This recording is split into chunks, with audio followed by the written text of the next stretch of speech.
Hello, everybody. City Council, Mr. Mayor. Thank you for allowing me to speak here. My name is Zeke Rodriguez. I'm a state representative candidate. I'm also presiding over the commission for local politics and crime.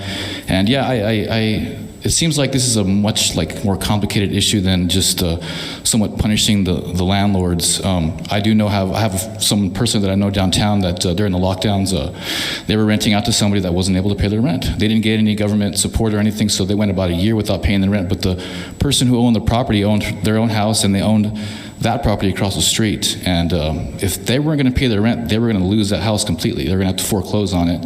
And then, of course, that tenant would have to leave, and then the property would get bought out probably by someone from out of state, and it'd be an Airbnb, and then we lose yet another house that we can rent out to locals. So protecting the landlords, I think, is something that we should be focusing on first and foremost.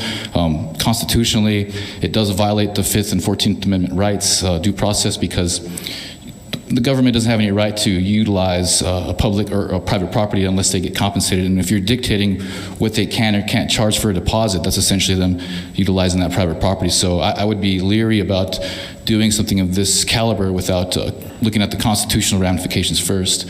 And then, yeah, that's my first point, is to look at this in terms of the private property owner having his own rights. And then secondly, it's economic. With the woman here that just spoke, it's like, this is going to get a lot worse, everybody. This is just the beginning. So what are our plans to do with housing in the near future? Because a year from today, right now we're already shortage on 2-bedroom housings, 2-bedroom dwellings, townhomes. So what are we going to do when it's just not this woman out here who put her heart out here to us, and it's more and more people? Okay, so that's what scares me the most. Not only that we're infringing on property owners' constitutional rights, but also that we're not forging a plan to deal with the coming rush of people who need housing.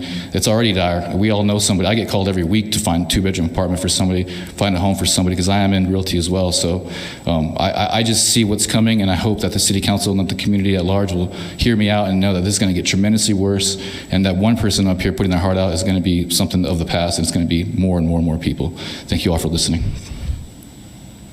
Okay, thank you. Anyone else?